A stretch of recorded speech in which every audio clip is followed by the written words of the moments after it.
రాష్ట్రంలో ఇల్లు లేని నిరుపేదలకు ఇళ్ల స్థలాలు ఇవ్వాలని ఏపీ రైతు సంఘం డిమాండ్ చేసింది. ఆంధ్రప్రదేశ్ రైతు కూలీ సంఘం కాకినాడ ఉమ్మడి జిల్లా అధ్యక్షులు వల్లూరి రాజాబాబు, జిల్లా సహాయ కార్యదర్శి కడితి సతీష్ ఆధ్వర్యంలో జగ్గంపేట ఎంఆర్ఓ ఆఫీస్ ముందు ధర్నా నిర్వహించి ఎంఆర్ఓకు వినతి పత్రం అందించారు. ఈ సందర్భంగా వారు మాట్లాడుతూ ప్రధానంగా జగ్గంపేట గ్రామంలో గత వైసీపీ ప్రభుత్వంలో 2000 మందికి ఇళ్ల స్థలాలు కేటాయించినట్లు చెబుతున్నారని, కానీ ఇంకా 500 మంది ఇళ్ల స్థలాలు లేని వారు ఉన్నారని తెలిపారు. వీరందరూ కూడా అద్దె ఇళ్లలో ఉంటూ వేలకు వేలు అద్దె కట్టుకుంటూ జీవితం కొనసాగిస్తున్నారని, ఒక్కొక్క ఇంట్లో 2-3 కాపురాలు ఉంటూ చాలీచాలని జీవితం కొనసాగిస్తున్నారని చెప్పారు. ఈ కార్యక్రమంలో రైతు కూలీ సంఘం నాయకులు కె రామలింగేశ్వరరావు, దేశటి సురేష్, ఎల్ఏ సత్యబాబు, నాగమణి తదితరులు పాల్గొన్నారు.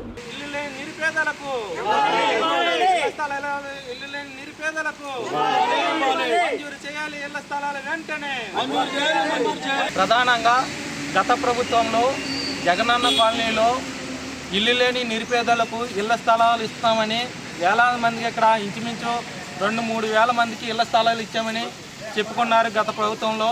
కానీ ఈ రోజున ఇంచుమించు జగ్గంపేట గ్రామంలోనే 500 నుంచి 1000 మంది ఇల్లు లేని నిరుపేదలు ఉన్నారు. వారందరూ కూడా అద్దె ఇళ్లలో వేలకు వేలు అద్దెలు కట్టుకుంటూ జీవిస్తున్నారు.